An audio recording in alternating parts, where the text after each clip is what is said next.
Nzambe papa, tutiki tango yo na kati ya maboko na yo. Elake koki papa o biso to partageaka parole na yo. Yango Dieu le tout puissant, papa to senge pa na yo, ke molimo na yo akambanga asunganga. Papa mome koki kumisa kombo na yo e komisa ma partage lelo ezala puissant ezala nguya ba ba koyo comme papa bazwa lobiko na kombo na Christ Jésus mon konti pe mo biksi to lobi. Amen. Bana Nzambe lelo tozo partager parole na biso na livre il y a 1 Samuel chapitre 19 verset 20 à 24. Les secrets de chanter, danser, glorifier l'Éternel. Les secrets de danser, chanter, glorifier l'Éternel. La Bible dit, Saoul envoya des hommes arrêter David. Ils virent un ensemble de prophètes en train de prophétiser avec Samuel à leur tête. L'Esprit de Dieu reposait sur les envoyés de Saoul. Ici, Mira aussi à prophétiser. On les rapporta à Saoul qui envoyait d'autres hommes et aussi se mira à prophétiser. Il envoya encore pour la 3e fois, il se mira également à prophétiser. Alors, Saoul s'est rendu lui-même à Rama. Arrivé à la grande citerne qui se trouvait au secours, il demanda où sont Samuel et David. On lui répondit, ils sont à Najot, près de Rama. Il a pris alors la direction de Najot, près de Rama. L'Esprit de Dieu reposa aussi sur lui et Saoul continua son chemin en prophétisant jusqu'à son arrivée à Najot, près de Rama.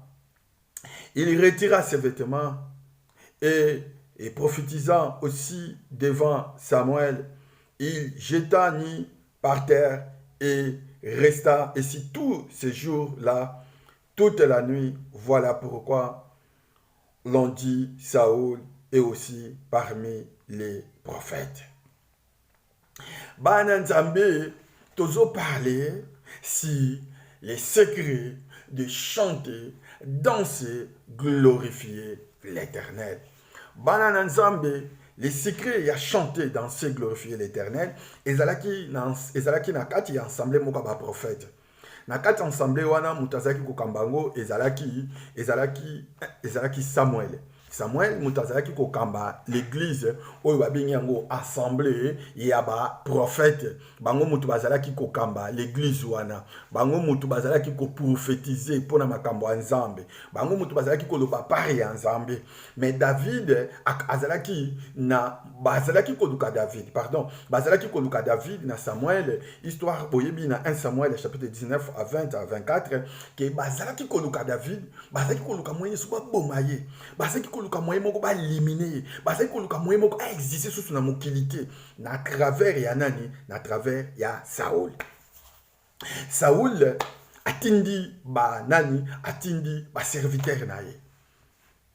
Alors il faut to éliminer mwana wana. Il faut mwana wana azala sous na mokilité. Il faut kombo ya David et yokanaka lisusu te.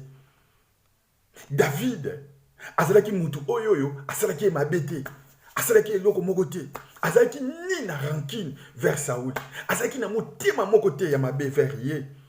Mais Saoul avandisaki même propre bana na avandisaki bandeko na ye, avandisaki ba serviteur na ye, mission na bino o na pesi bino moment ekoki, il faut to sala nini to éliminer David. C'est pour cela que nous allons parler aujourd'hui les secrets de chanter, danser et glorifier l'Éternel. okoki kosala mutu mabete okoki mpo kosala mutu mabete ozalaka mpe na ena mutu te osala no mpe mutu mabete me balingaka na bango yo te me mutu wana azalaka na betension fo éliminer yo mutu wana azalaka na betension fo boma yo mutu wana azalaka na betension yo kobonga te na vino kosala eloko moko te na vi na yo osalaka eloko moko te vino mpe kokendaka liboso te bomoi na yo mpe kobonga te ato luki ato tangi ba classe musala malongo kozwa te mais osala eloko te mais comme David Saoul ayebisi na ba Jonathan ayebisi na bana na biso ba serviteur na ye il faut tout éliminer David même Jonathan azalaki content nango te papa asali yo nini mais alobi o nga na lobi eza bongo il faut tout éliminer petit wana il faut tout éliminer David.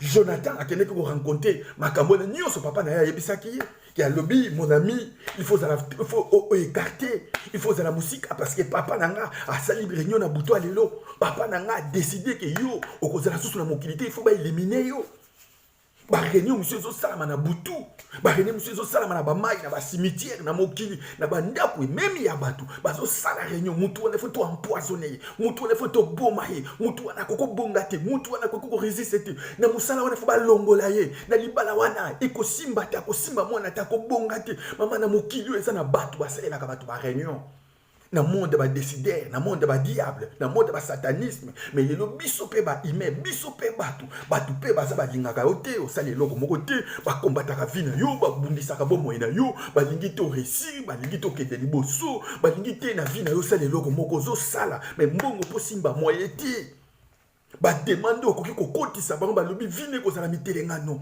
akobanda kaka kokota libala babimi akozala kaka vina ye akobongaka te akosala eloko moko te même ndako ya kozwa te bozwi kozala kati na ye te ako donc mokili bakoko salelo ba réunion osala pe eloko moko te comme génie David un simple militaire un simple serviteur na service ya Saoul mais oyo azaru azoyokela mutu azaru wate mutema mabe azoyokela mutu mutema mabe mutu azana eloko moko te aza serviteur no ozoyokela mutema mabe il faut na éliminer ye il faut na boma ye il faut avancer te ndengo pomoni mokili ezali mokili ba haine mokili ba tamitema mabe osali eloko te me balinga na bango yo te bakombataka vi na yo bakombataka bomoi na yo okokofanda ta na libala malamu me libala wana ekosuka kaka mabe lobi bokabwani ozusu mobali mosusu bandisi kobota lobi esukilo mabe parce que mokili badesida mpona bakombataka yo babundisaka yo ke vi na yo eloko mwa malamu esalamaka kati na yo te. David ayokaki makambo yo Jonathan yebisaki ye alali nali mwana ya Saoul a Mikael aseli ko bomba ye azipike bilamba bombi ye ba ye ko luka ye ba boma ye mais toujours David a échappé pour le maloba Jonathan yebisaki a échappé ko échappé a échappaki akimaki wapi akimaki epa ya Samuel na mboka ya Rama akimi kuna ke ko bata make ko yebisa mais yo grand prêtre Samuel nga nazalaki nanga mutu moko nazalaki nanga ko kengela bibola tata na biso nga nazalaki nanga mutu oyoyo nazalaki nanga ko bunda na ba ours mais yo mutu tango yaka na ndako na biso pona ka mwana wana zakoza na zamba yo mutu pakola kanga bando pakola ngata bakombe bandanga tala makambo yo tala makambo eleki kuna epa ya Saoul tala makambo Saoul asalinga tala Saoul azoluka bomanga na sali eloko te David azolela David amesana kolela David azakolela alobitala bitumba na sele eloko moko te nazobunda bitumba nazoganye naza simple militaire naza simple serviteur na servaka ye mais tala azoluka nga bomanga na sele eloko moko te na sele eloko moko te mais na kati ya assemblée ya ba prophète o Saoul azaki kokamba azalaki na secret moko c'est pour cela secret mon nina ebisolelo azalaki na secret moko eloko abisaki David petit David omoni na église na biso assemblée des prophètes awa soko lingo mona loboko nzambe awa soko lingo mona miracle nzambe koyaka kona kolela te ezaka na secret moko biso tozalaka nango petit David bileli na yo bitumba no wuti nango kuna mais soko ye na kati église na biso na assemblée ya ba prophète yo petit David abalelaka te awa il faut zo mikumba no boke nango Yesu ne kulusu awa biso tozana sekele soko yezwa mikumba na yo oyo yo mema oyo yo porta zuango bwaka ngone ekolusu Parce que Bible est sur cette nini, tous mi kumba na biso, o nyoso to bimi, bitumba na biso, ba passe na biso, makambezo simbate, viezo simbate, o de la kanzamba pambule, et lo comme on a raté, musalo zo raté, o meli na mboka, o yo yo, baninga bazo bonga, yo bonga kate, zoa makambo nyoso yo monaka, même stérilité passe na yo, zoa mo ki no memango na poto ya kwa ya Jésus. Yebisa papa, na kate église. Église yo eza kwa na yo. Et si qu'on est go bonde les kwa na yo. Yo muto baki to zo mikumba na biso to chango na kata kwa na yo.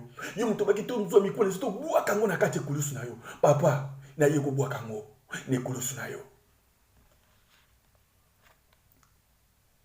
Samuel a yebisi le kalika liseke zo mikumba na yo. Zo akolela no. Makambu nyonso yo elekeli yo na ndaka libala. Makambu nyonso yo elekeli yo na musala. Makambu nyonso yo elekeli yo na kishomer na basi kozanga kobota minyo ko mikakatano. Zo ngo changa na no ne kulusu na Yesu. Si vous avez un côté ensemble na biso, un côté na kati église na biso, c'est que les na biso ezanini. C'est que les na biso au monde rabat babi kaka, ezakaka moko. Chanter, danser et glorifier l'Éternel. Abi David il comme souté. David il comme souté na moni na misu na nga. Na moni ndenge nzamba zo bikisa batu. Na moni ndenge nzamba zo kangola batu. Na moni ndenge nzamba zo botisa zo pambola nzamba zo élever batu. Na moni ndenge nzamba osela tumika musa minene. David, c'est qu'il est dans l'église. Et ça, on soutient David. Liboso na koye biso c'est qu'il est liboso. Ozona mikumba na yo, otikanga na yo, na kwa ya Christ. Il a mis balé David. Tant yo côté na kati l'église. David, c'est qu'il est a mis balé. Yeba ko chante les nzambe. Yeba ko chanter devant Dieu. Soko yedi boso na nzambe ba ko chanter avec une foi cœur. Yeba ko chanter pendant na motema no mobimba. Yeba ko chanter nzambe motema na yo toucher nzambe. On connaît na communication malobezo ou te pas nzambe. L'église na biso sekela liboso ya ngwana to yeba ka ko chanter. Tant que vous chantez, tu fermes les yeux. Tant que vous chantez, connexion à Saint-Esprit. Et vous avez pour parce que vous connecté dans mon thème, vous ne pas ensemble. Vous connecté ma pensée, vous n'êtes pas ensemble. Donc, tant que vous yemba, vous avez yemba, vous avez ange. Tant que vous yemba, vous avez yemba, vous avez saint. Il y a mis balé, c'est qu'il y a mis ça, tout le monde a yo. Il y a beaucoup de ensemble. Tangozo yoka biso tozo chanter, tangozo mona tozo kumisa nzambe, yo yibaka ko danser les nzambe, ko danser de pour être batu ba mona yo, mais danser comme les anges, danser comme les saints, tangozo danser comme les anges, tangozo danser comme les saints. Okomona okokota na réseau na biso, okokota na connexion na biso, directement connexion ya royaume, ya ciel, ya royaume ba sacrificateur à Christ et que connecter na yo, tango ko connecter na yo, au côté na il y a réseau, il y a Saint-Esprit. Au côté de la réseau, il y a Jésus-Christ. C'est que les amis de David. Il va adorer. Ta carte une église, ta mouille au côté. Kota la bateau, au bas, la soki moutaro koya. Au bas, la distraction, au la latinini. Kota la bateau, au ake kopé s'offrande à combien. Yé penaza kodenda. Yo tala, fixez regard nous devant roi. Fixez regard nous devant éternel. Fixez regard na yo. Les bosso nan kolo yeso fixez regard na yo. Osako adorer nzambe na mutema na yo. Na ba pensée na yo. Bossa na oni sotele kelak yo. Mais kota na katia connexion nzambe. Connecté. Nenge portable. Et ça ka connecté. Na katia réseau ou ya SFR. Ton na réseau ya Vodacom. Ton na réseau ya Bouygues. Linga yo pe mutu. Okomana nous connecté. Soko komi connecté. Okomona yo moko siko connexion ensemble et ko connecter na réseau na yo moto. Okomona makambo nzamba ko salela yo. Petit David oyoki. Na moni oleli, na moni speakinga, nyoso lekeli yo na Saoul, o rencontre nga na golela, mais sekele na biso. Po yo mona loboko ensemble. Po mona ndenge nzamba ko humilier ennemi na yo. Po mona ndenge nzamba ko silise ennemi na yo. Sekele na yebiso liboso. Zoa, oyo nyoso zo lekela yo. Mikumbo umela nango pendant des années. Makambo ye simbarate. Zoa, kenge ko chango na kwa ya Christ. Ndenge Christ, azolo bana biso na Bible, tozo mikumba, to bwaka ngo pa inaye. Bwaka ngo na pa ina Christ. Si maliozi, okoti na kati ensemble na biso. So ko koti na kati ensemble na biso. Et loko yesusu, oye ba ko connecter nanu. Oye ba nanu ko luka, okota na réseau ensemble. O luka ko connecter bo moyi na yo. O connecter esprit na yo. So que esprit na yo za connecter. Na connexion ensemble. okoki pe kosambela omona pe eloko moko te okorempli kaka formalité.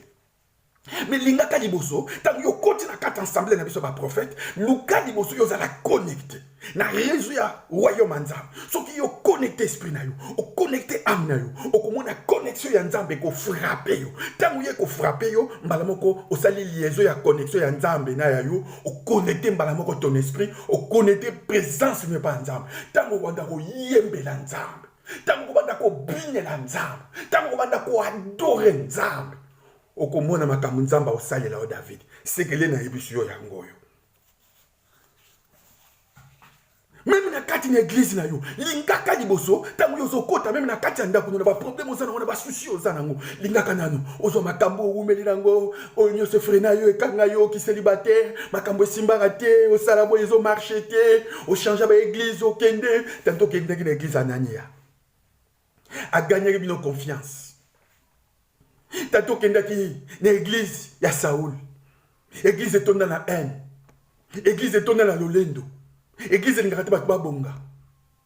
Tanto yo kendaki pa wapi. Tanto yo kendaki bisika nini. Mais soki yo ye na kati na église Saoul muto, Samuel muto azo bisa na petit David. Ay bisi petit David tana sekele na biso na église na biso ba prophète. Batu bayaka wa babikaka. Batu bayaka ba vina ba mo chanjaka. Mais sekele na biso ezali iya liboso zua ba oyo nyonso lekelo makambo mona même marchaka te. Famille na bino bonga te. Zua ngonanu eloko liboso zua yango tiango nanu ne koluswa Yesu.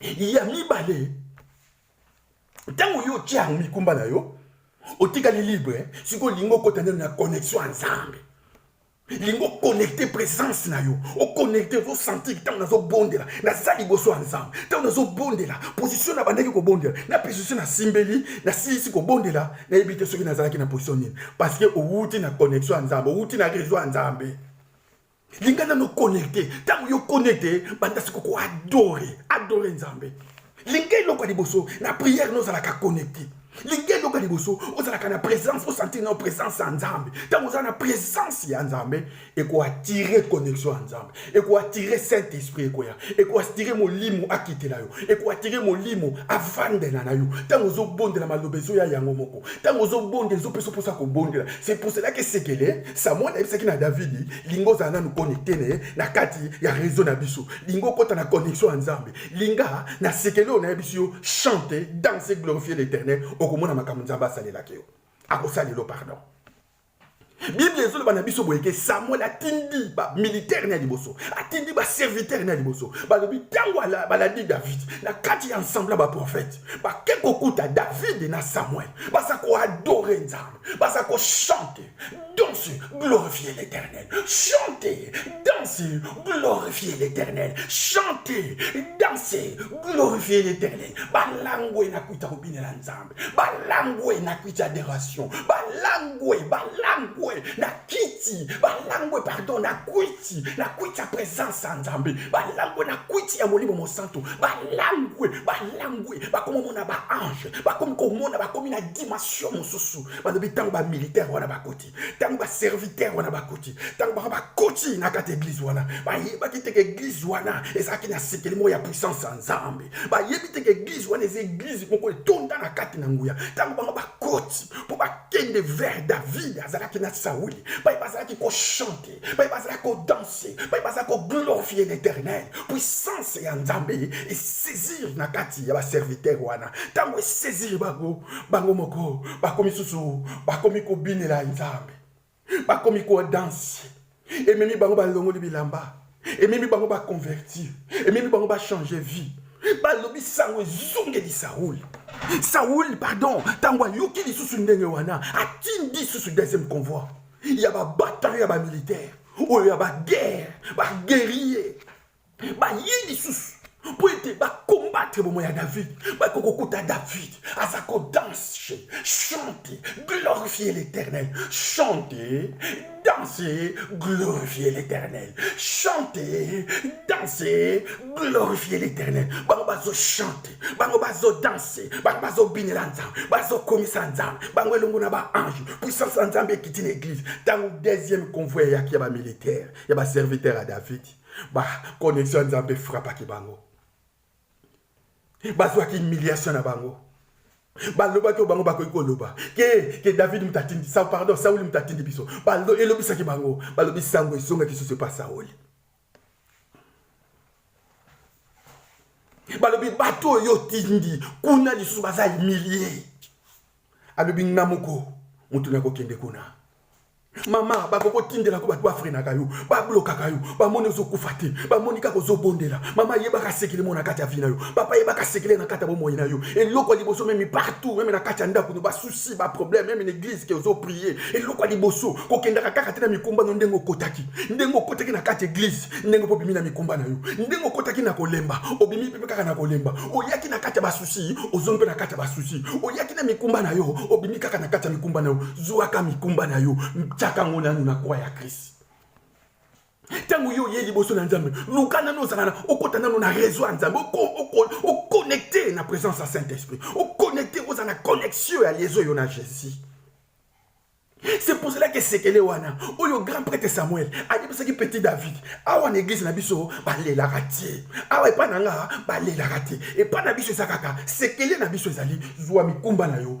Chango na kwa ya Jésus, c'est qu'il y a mis balezali, l'ingoko ta na connexion en Zambé, c'est qu'il y a mis sato ezali, chanter, danser, glorifier l'Éternel. Okumuna makamunzamba osala deva ba yine na yo. Saoul a présenté que le col à diable lui-même devant David. Yé moko satana na tindi bandoki na mike mike balandi ye na mboka kende ba bundisi ye mais nazo yo ko akufate nazo yo ke kaka vina yezo bonga na yo ke tabinga moko ifona kendele tata mwasa lo binga moko na okendele ndoki ya famille binga moko na okendele bato ba bundisi yo binga moko na okendele to okende to silana na ye mais mama linga nzambe linga ennemi na pardon aya ko kuta yo tango nyoso zalaka na sekelo na kati ya ndako na yo bosa na ka oyelekela yo bosa na ka bitumba makambo zo lekana nango chaka ngona na kwa ya Jésus ye ba sekelo yo ya kokumisa nzambe ya ko adorer nzambe mama David tanga yoka ki makambo grand prêtre Samuel ayebisaki ye mais tango Samuel ayaki ye moko pardon tango Saoul ayaki ye moko devant asa ko tuna wapi bato na mibale fona silana na Samuel il fona silana na David mais le col David apporta ki sekele wana bake ko kuta bango na Samuel bango na David bazokumisa nzambe basa ko adorer nzambe basa ko binela nzambe basa ko sanzola nzambe ennemi tango ye connexion à Saint-Esprit, esprit wana est frappé Saoul. Tango est frappé, ba lobi tanga kota ki na kata ba église ba ensemble, tanga pardon tanga kota ki na assemblée des prophètes. Ba lobi Saoul a comment ki humilié. Saoul a comment ko longola bilamba na ye. Saoul a comment longola bilamba nyo sa tikali ni. Bible lobi ka tikala ki ni, banda tongo ti pokwa, nzamba ko humilié ye, nzamba humilié Saoul, ndenge yope na kati na bomoyi na yo. Mama zalaka toujours, papa zalaka toujours na constatation ba kombele ki yo mingi. Linga pe tant ba kombe ya mingi tant pe vie de prière yaka. Mais ceux qui ba komba mingi na kati ya vino tango yo zo lemba, ennemi na ko atteindre yo. David isekele ba yebisa ke il faut na liboso faut na vie de prière. Il faut na kati ya vie de prière faut yeba ko kumisa nzambe. Il faut ko chanter la nzambe ko binela ye. Ko adorer na mutema na mobimba. Pe David, yeba ke loko no biso petit David, ko lela pa mbamba te. Ko kanisa te intimidation ko lela no ndenge ngomte ko intimider nzambe. Ko kanisa ka te liboso ko lemba na yo ndenge ngomte ko pousser nzamba sala. Mais loko nzamba ko sana kata bomo na yo. Oyeba ba sekele na ye. Oyeba ke na tango akomba na ko utiliser nini.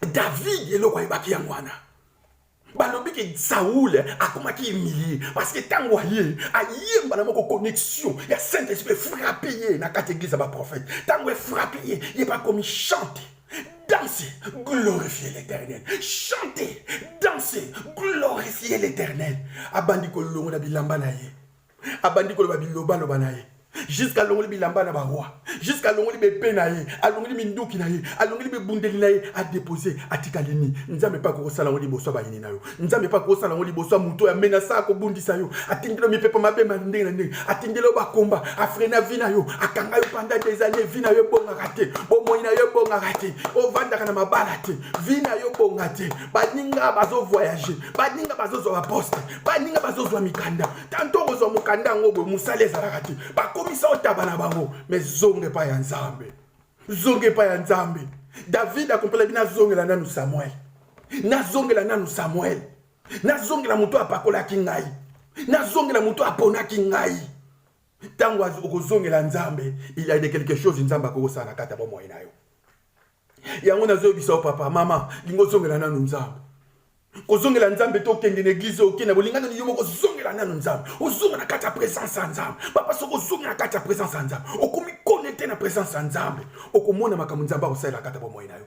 David tanga komaki sekele wana tanga akompanaki sekele makambo grand prêtre David makambo grand prêtre Samuel ayebisaki ye akomaki convaincre Deva binemi na ye.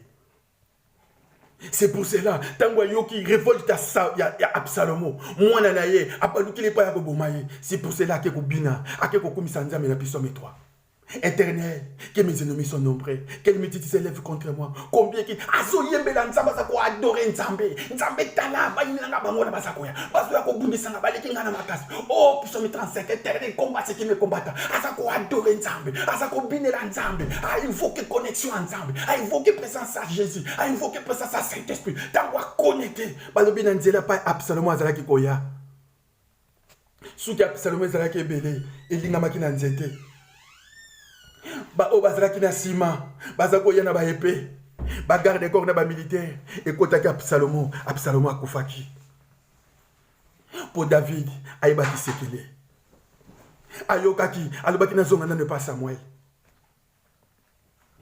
yebaka nanu kozwaka makambo misusu ekolekela yo meme ezosimba te koumela nango kangango te. Samuel ayebisaki na petit David abi David oleli mingi onyokwami mingi na yoki nyonso yebisinga nga nazeli loko na opesa te eloko na opesa okaka merci ndenge comprendre ke liloba na nzambe eza na kati église na biso na kosenga o merci po eto yoki maloba na yebisi yo soko kozwa sekele oyo okobanda kotravaille nango. David okoma mutu munene okobanda kolonga liboso bayini na yo okobanda kolonga liboso banguna na yo.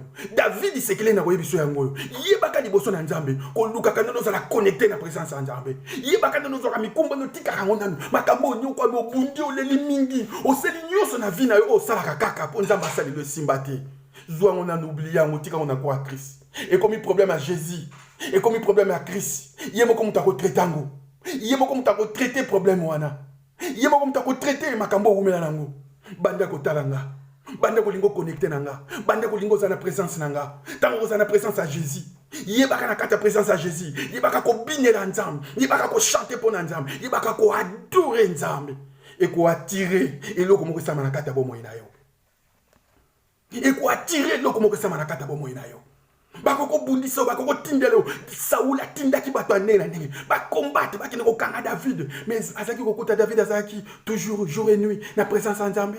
Toujours Boutou chanter, danser, glorifier l'Éternel. C'est qu'elle est ma yebisaki na grand prêtre Samuel. Samuel yebisi ekole la raté. Ngala linga ba la raté. Nzamba sala raté pozolela. Nzamba sala raté po lembi. Nzamba sala raté po komimao. Nzamba sala na baye oyo ba olukaye. Koyeba sekele na ye. Et loko ni na ko sala pour na vaincre ba difficulté na nango. Yo milembisi. Okondo luka CVT na bondeli mingi. Oyebitende ba sala CV nzamba osala. Nzamba osala te. David a compris que bitumbele kinga mini malgré na sali nyoso te il faut na zonga na ne pas Samuel papa mama zonga na ne loba na nzambe zonga na écriture zonga na parole yo kilelo yebaka ko zami kumba ko tika na kuluso Yesu oublier même ba finga ba tongo pendant des années simbate yekuta ko ko bengisa mutu te aya poto vineka ndengwana ba sekayo ba chola kombo na yo okome loko pamba likambute batamukili ba ko combattre yo na maloba ndenge David ba combattre ki na présence boya humaine ba présenter ba éliminer mais yo tanto ba combattre ko kaka na maloba ko finga ye loko moko te tala ye kuna banda ya poto atonga ta sale loko te bafinga ye amila milangi baninga neso ba voyage tala vina he afanda na ndaka ba para tala vina he mitelengano boye bakoko combattre yo na maloba wana peza combat ya vina yo mais ko lingate yo vanda bongo tika la bongo lingande okende kozonga okende pa ya Samuel parce que Samuel mutu ayebi sekele oya ko lakisa yo Samuel aza Jésus-Christ. Samuel aza Jésus-Christ. David a compris que na zonge pas ya Christ, na kende pas ya Christ et pas ya Christ na koko zo solution. Mais tant wa komi kuna Jésus a ko talisa e quoi.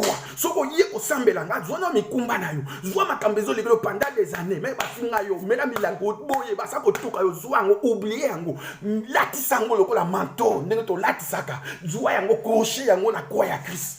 Tango yeli boso na nzambe luko za la connecter. Ce qui mes premiers jours, même bandi ko bondela pour connexion ezaki ozo sentir eloko moko te banda koluka banzembo moko ko attirer présence en nzambe banda koluka banzembo moko ko provoquer connexion en nzambe na kati no banda koluka maloba moko maloba ya koyoka te po bozo bondela mutu azo parler en langue soki nga kutu nazo bondela mutu azo parler en langue na yebi makambo lobi te na ko retirer pene na yo parce que ko parler en langue et ça il faut avoir une explication en langue wana parce que le diable aussi il commence à parler ko sala d'incarnation na ba langue mais yo linga oyoka maloba mutu bozo sambela na ete lingo yoka litoi na yo nzambe ando connecter o maloba nzambe ando connecter ko loba boye okozala na maloba te bakomeli yo loba boye sala boyo Maria losa côté okozala maloba eko wuta na connexion nzambe petit David makambo na yebisu yo soko ko chaka ngona pratique même il longa grand prêtre na yo même il longa Samuel na kozala te maloba ekozala récite na vie na yo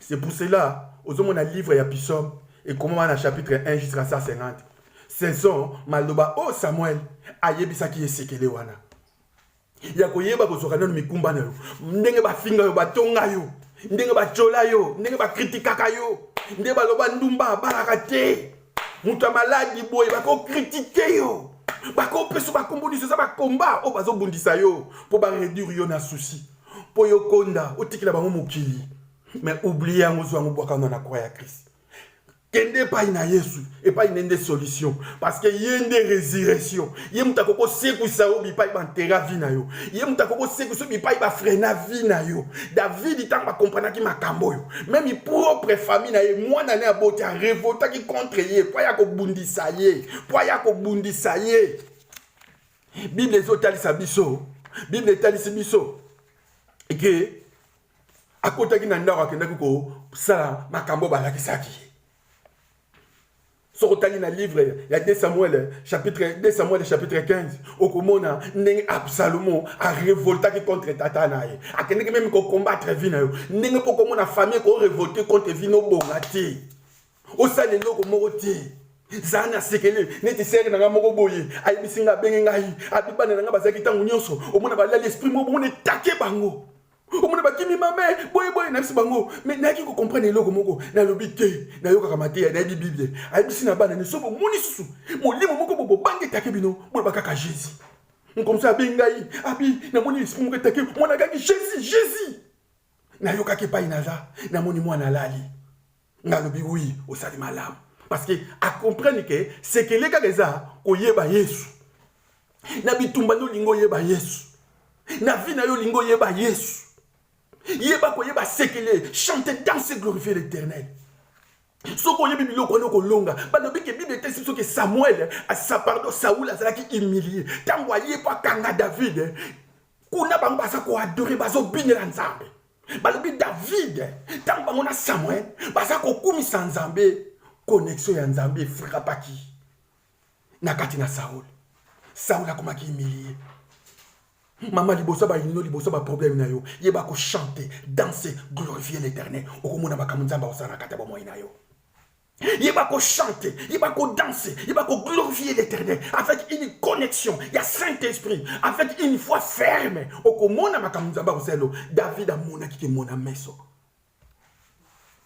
amoni ndenge ba yini na ye bakomi humilié et Saouli mutakomi boy mutu akanganga mutu afrenanga nzamba otalisa yo nzamba otalise boye nzamba otaliso ke mona meso omona mona misu na yo nde bayini no bakomi bayini no bakomona nde nzamba saleli yo bayini no bakomona nde nzamba kangoli yo mama yeba ko ba sekele mona kati avino même eleki yo kokende de gauche à droite te tantôt kokende boyo zo ba sasu ba passe na kati na mikumba na yo yeba kana no kozoka mikumba no kobwaka na croix ya Christ yeba sekele moko yo lingana no kota na connexion nzambe soki connexion nzambe te luke loko moko okoki ko yembela nzambe okoki ko attirer nzambe na kati na yo molimo na kati na yo banda siko ko binela nzambe ko chanter ko adorer nzambe connexion moko okomona makambo nzambe asala c'est pour cela termina biso ezalaki les secrets de chanter danser glorifier l'Éternel sekele wana ezalaki na grand prêtre Samuel moto ayebisaki na petit David na église na biso ba prophète na église na biso na ensemble na biso bayaka na kolela te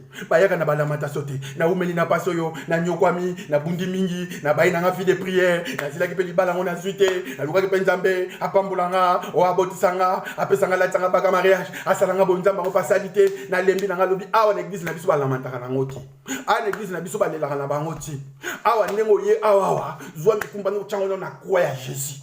Oubliez en autant au côté na carte église. Yé bakana de l'or boso luko za la connecter na présence en Dieu. Et l'or ami et l'or sous la misusu. O yé baka ko chanter, danser, glorifier l'Éternel au komo na makamzamba o saela yo. Balobi petit David tanga lwa ki makambo wana. David tanga tchaki makambo wana na marche. A mona ki mona meso. Ndenge David se pardon Saoul azala ki humilié. Lingaka na bo mono za na sekele même na kati église zo marcheté tanto zo mono to zo bonne le comme zo marcheté luka adoration beaucoup luka lo comme bo sala oyo ko mone ko attirer connexion ensemble église comme chaud ndako ne comme chaud makambu ne comme chaud luka lo comme ko attirer yo et ko attirer yo c'est quoi bi pa ba enterrer yo bi pa ba kunda yo lo comme ko seku sa vie ko seku sa amna yo et ko seku sa yo na ba combat ba ziniso na libulu a frena bo moina mais luka lo comme ko oyo ko sala po yo bima na bisika ba tiaki yo David tourna qui est pas à Samuel. Samuel a présenté biso comme la Christ. Samuel a présenté biso comme la Jésus. David a représenté biso comme la moine. Aye pas ya papa. Le lenge yope, oye pas ya Christ. Oye pas inaye. Et loka di boso Christ oye bisayo. Ye ba nan ko zwa ka makambo ou menan ba passi. Ba blocage ba freinage ti na quoi ya Jésus. Tika la libre. Tango zo na ka ko na ka ta prière. Et loka di boso luka connexion ensemble. Luka loko mo ko attirer présence ensemble. Luka loko mo ko attirer présence ensemble. Même na chambre ko za la chambre adoration oyo ko connecter yo ke mutema nous ala na connexion matoina yo za connecter na royaume ciel na royaume Jésus Christ tango ko za connecter na présence Nzambe o comme ko adorer Nzambe o comme ko binela Nzambe tango zo binela Nzambe ozo sentir net ozo binana ba ange tango zo bondela ozo ko bondela ozo sentir présence Nzambe liboso na yo tango zo bondela ozo na net yo voler net ozo voler comme grand aigle ozo voler ko leka ngambomba o yaba Amazon ozo leka oza ko voler na prière ozo voler na présence Nzambe oza ko voler tango kito sentir oti na présence Nzambe okomona makambo Nzambe osalela yo mais so ozo bondela pona ko remplir na maloba parce que tu kotaka prière à minuit parce que tu kotaka prière à midi parce que tu bondelaka yo kotaka pona ko remplir yebaka ko tika ko monelo ko mote c'est pour cela que l'église yo monelo ko mote OK d'ici ko yo monelo ko mote okomana ba critique partout parce que oyeba kité que na prière nanga et loko liboso na zona makambo e kanga manga etungisanga na chango na kwa ya Christ ya mibale na yebaka na kata prière na luka na za connecter na présence Nzambe parce que ce qu'on semble nos na présence Nzambe to connecter na présence Nzambe et loko mokote e ko sama na kata bo moina yo c'est pour cela grand prêtre Samuel parce que petit David on est mingi na bitumba na yo na Samuel pardon na Saoul on est mingi on nyukwa mingi mais le kola oyi e pa inanga oyi na kata église na biso ba prophète biso awa balela rateo balamantaka teo makambele kilaki yo eza tikako na libanda na kwa ya Christ kota sikoyo na présence Nzambe linga o connecté lingo connecté portable pour ebenga esengeli portable na yo soki eza ya SFR et connecté na réseau SFR portable na soki za na réseau ya Vodafone ya Vodacom toza na réseau ya Bwingi toza na réseau ya Lika mobile et ko senga nanu na yo portable ne s'allumer et connecté na réseau wana ndenge yo pe na kata prière no lukata ngoza ko bondela Nzambe liboso pa na nanu ko loba maloba na yo po bana nanu ko na mozino ya Nzambe lingo za na nous connecter lingo za na connecter tango yo connecter na réseau Nzambe tango yo continue na connexion Nzambe mbala moko oko sentir corps na yo que tango zo bondela na zo voler maloba ezo yela yo bozo bondela na bato zo dribble bango na maloba nguya tango zo bondela Nzambe bazo sentir mutu wana azapenza na présence Nzambe bozo bazo sentir mutu wana azapenza ya Nzambe pete bazana ba bazaka maloba pe bele ba parler ba langue mais na réseau Nzambe tango koti na kata connexion Saint-Esprit au sentir que na wuti ko bina na wuti ko adorer Nzambe na wuti ko sambela elongo na ba ange. C'est pour cela, maman, papa, bana Nzambe de partage qui dans le livre 1 Samuel, chapitre 19, verset 20 à 24. Tu parles là qui les secrets de danser, chanter et glorifier l'Éternel. Makamboana, et grand prêtre Samuel, avec ce petit David, tika kolela, on est mingi, on change l'église et belé, mais on dit non solution. Mais le kola yo ye awawa, c'est que les nakoye bisayo, on se kakami kumba na yo, on tchaka mona kata kwa Jésus, mais vous me 20 à 30 simbarate ba sekayo ba chola yo, duango ponela na mingo za solution te, tchamona kwa ya Christ, linga, vous allez connecter. Sokozo bondela monike auto bondela ndengo kota ko biminde ngona ebake uti ko remplir uti ka ko sala devoir mais au kota qui na réseau nzambe te ozaki connecter na Saint-Esprit. C'est pour cela que grand prêtre Samuel a qui na David linga ozala connecter linga papa ozala connecter frères linga ko na prière nous ala ka connecter maman linga ozala ka connecter sokoza connecter tango ko kota na louange nzambe ko sentir présence nzambe. Tango ko kota na adoration ko sentir présence en nzambe. Tango ko kota na ko bingela nzambe ko sentir présence ba ange. Parce que oza connecté. Nzambe na lola apambola yo. Asunga yo. Mais ba kombele ki yo bele. O wumeli na ba passe na maladie. Problème ezati. Mais devant nzambe. Tchango na kwa ya Christ. Tikala libre. Kota na connexion nzambe. Connaissance Saint-Esprit. O mona makamu nzambe osela yo. David a monaki makamu nzamba seleke na misu boye. Amonaki ki mona meso makamu nzamba seleke ndenge ay milliers ki bayinu ba kozala milliers ba to frena waza milliers ba kozala millions ko mona ndenge nzamba ko pambola ko sana kata ba mona ko kangola ko bikisa yo nzambe na lola pambola yo yebaka na kata prière ko zuwa ka voko ta chami kumba ne pa ina Yesu yebaka na kata prière et loko liboso olinga o attirer nzambe na kata ba moyo connexion ya nzambe kota na kati na yo kota na réseau ya Jésus-Christ so kota na kata connexion ya Jésus-Christ nde okomi ko adorer okomi ko chanter les nzambe okomi ko invoquer oko sentir que ozo voler le kola aigle tango ko kita o sentir na uti na présence nzambe bo boto na kombo na Yesu amen.